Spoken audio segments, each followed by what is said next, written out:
This is the Rapture Context channel. This channel gives context to the rapture so that the church can live victoriously in this age. If you want to see the church live up to its full potential, subscribe to this channel and give this video a thumbs up. Is the rapture imminent? I'm here to answer that question today. In this video, I'm going to RaptureReady.com's article on imminency. Now, since they have the granddaddy proof of the pre-tribulation rapture, and it has to do with imminency, I will use their information to clarify my point. Now, I'm going to set all this up with this. According to Rapture Ready, John Wolver put it this way: imminency is the heart of the pre-tribulation rapture. So, if the rapture is not imminent, would the pre-trib rapture be debunked, and would they lose heart? First of all, let's define imminency. According to the dictionary, it means ready to take place, happening soon. This is how Rapture Ready defines imminency. Imminency, as it relates to Bible prophecy, simply means that the return of Jesus Christ for the church can happen at any moment. No warning signs will indicate a short-term countdown, as we as Christians remain on alert 24 hours a day, 7 days a week. Now let's break down Rapture Ready's definition. When they say at any moment, that is imminent. No event has to happen in order for the rapture to happen. They argue that since the Bible teaches this type of imminency, then a post-tribulation rapture cannot happen because certain events would be prior to Jesus' coming. Thus, his coming could be predicted through certain events. Since his timing can be predicted, it would not be imminent according to pre-tribbers or Rapture Ready. Here is one of their comments on this topic. This type of any moment language doesn't fit a post-tribulation rapture. If Jesus were prevented from coming until after the Battle of Magog, the rise of the Antichrist, the mark of the beast, we would have no need to watch for him before the tribulation. Events is the key word here, everybody. Events. Some of these events, like the Battle of Gog and Magog in Ezekiel 39, the Antichrist coming on the scene, and the mark of the beast, are events that would predict that the second coming or the rapture is going to happen in a specific amount of time. For example, when the Antichrist stands in the temple proclaiming he is God, this event would let us know that we have approximately 3.5 years to the second coming. According to Rapture Ready, since the rapture is imminent in relation to events, it would have to happen before this, because this event enables us to predict the second coming or the rapture of the church. I believe this is not what the Bible teaches, and I will prove it here from Rapture Ready's granddaddy proof. Their proof, when looking at it in context, is actually proof of a post-tribulation rapture, as I will show. I believe the Bible teaches imminency in relation to mental and spiritual preparedness, not in relation to events. I will prove that to you in this video. Here is Rapture Ready's granddaddy proof proving a pre-trib rapture. I will just read the first paragraph because I will break down the other paragraphs later in this video. The pre-tribulation rapture is the only view that allows for the rapture to be imminent in its timing. All the other views require a number of prophetic occurrences to take place before the rapture can be declared imminent. To be looking for the imminent return of Christ, you have to believe in a pre-trib rapture. This is not in Scripture, and when reading the supporting verses in context, this actually defines imminency in a different perspective. I will break down these last 3 paragraphs, which is from their website, and put these verses back in biblical context, not in rapture-ready context. Let's get started here. Now, if I can debunk these 3 points, this may debunk imminency, and in my opinion, this will debunk imminency. I will leave you to be the judge of that. However, if this can be debunked, the part of the pre-trib rapture may have some cardiac issues. Point 1 of Rapture Ready's argument proving a pre-trib rapture. It says Jesus repeatedly said that his return for the church would be a surprise. The Lord even went beyond that by saying he would return as a thief.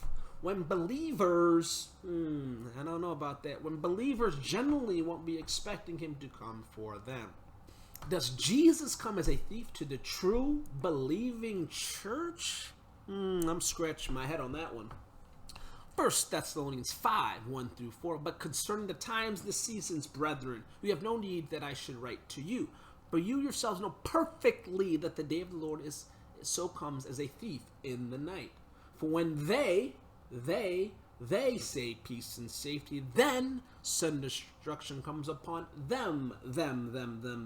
So labor pains upon a pregnant woman, and they shall not escape. But you, brethren, are not in darkness, so that they should overtake you as a thief. In these set of verses, it is obvious that they and the them are not the brethren. They and them are not the true church. They and them could be unbelievers, the foolish virgins, dead church, or the apathetic church, or all of the above. But it's clearly states that Jesus comes to a thief, to the they and the them, and the they and them are not the brethren.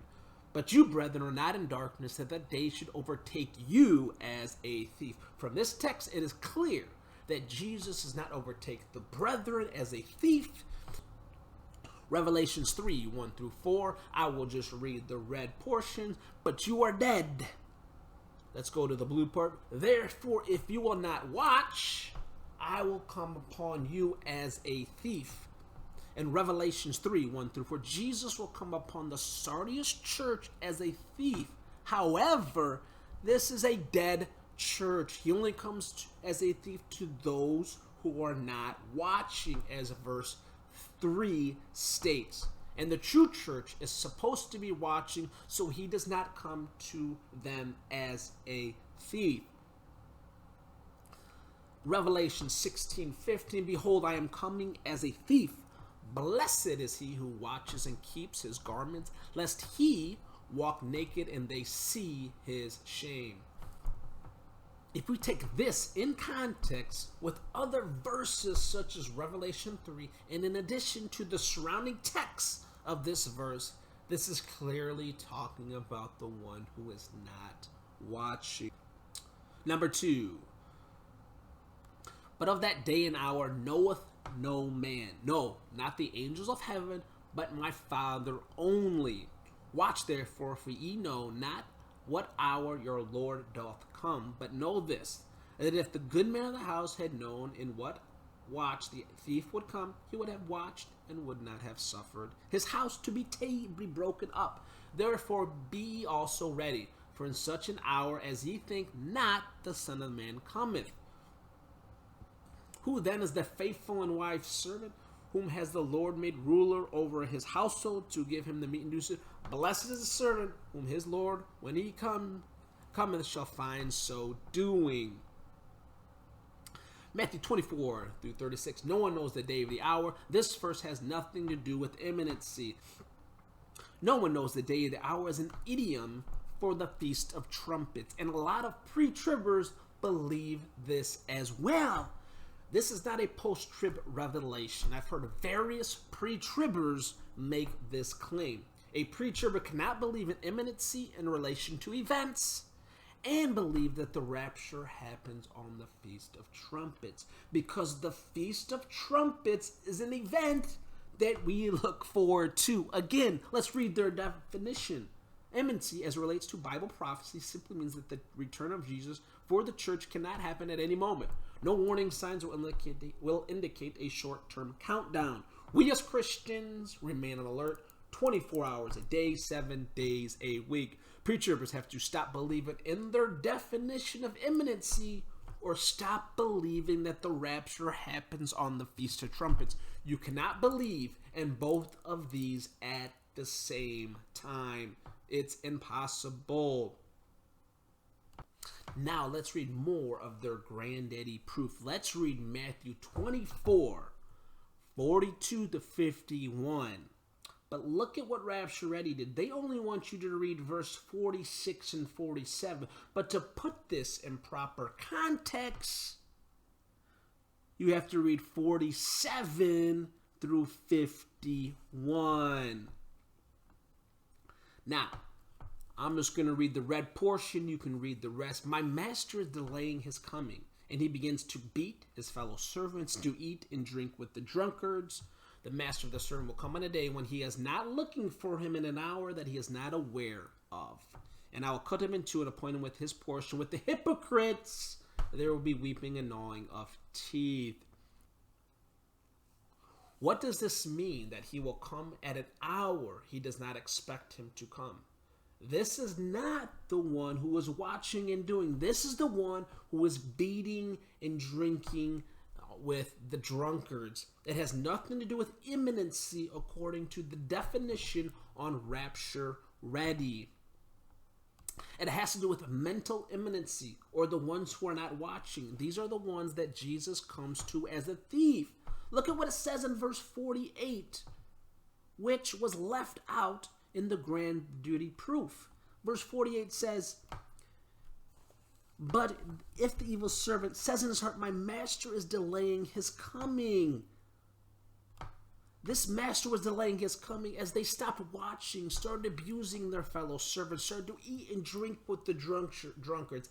In this context, he is coming suddenly to them, not to the one who's watching. This has nothing to do with Jesus coming as a thief to the watchful church or believer. Again, this has nothing to do with imminency from a standpoint of events. This has to do with imminency from the standpoint of mental and spiritual preparedness, which again, it backs a post-trib rapture. Let's go to number 3. Watch therefore, for you know neither the day nor the hour when the Son of Man cometh. Matthew 25:13. Their third and final point. Now, when you read that, they just wanted you to read verse 13. But let's start at 11. You can read the rest of that. But let's start afterward. The other virgins came also saying, Lord, Lord, open to us. But he answered and said, assuredly I say to you, I did not know you. Watch therefore, for you neither know the day nor the hour in which the Son of Man is coming. This is clearly out of context from the above website. Again, this website says that Jesus is coming as a thief to the believers. But this is not the case. The foolish virgins asked Jesus to open the door.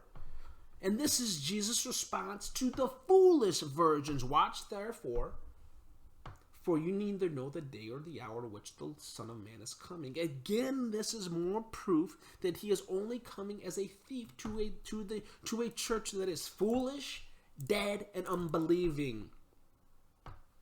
I just proved to you their definition of imminency is false. Imminency has nothing to do with chronological events. It has everything to do with being mental and spiritually prepared. Jesus comes to a thief, or comes imminently to the ones who are not watching, ones eating and drinking with the drunkards, beating and abusing their servants, to the dead church and to the foolish church. Reading these scriptures in context redefines imminency from chronological events to mental and spiritual preparedness. If the heart of the pre-trib rapture is imminency, you may need to get an ultrasound of your heart. The whole purpose of this channel is to prepare you to endure to the end. For that to happen, you must be born again by accepting Jesus as your personal Savior. He is the one who saves and sets free from sin. Give your whole life to Jesus Christ right now by praying a simple prayer like this. Lord Jesus, forgive me of my sins and come into my heart. I want to be born again. If you prayed a prayer of salvation, let me know in the comment bar. I would like to send you something. If you care about the church reaching its full potential, subscribe to this channel and give this video a thumbs up. God bless you. Jesus Christ is on the throne, my brothers and sisters in Christ.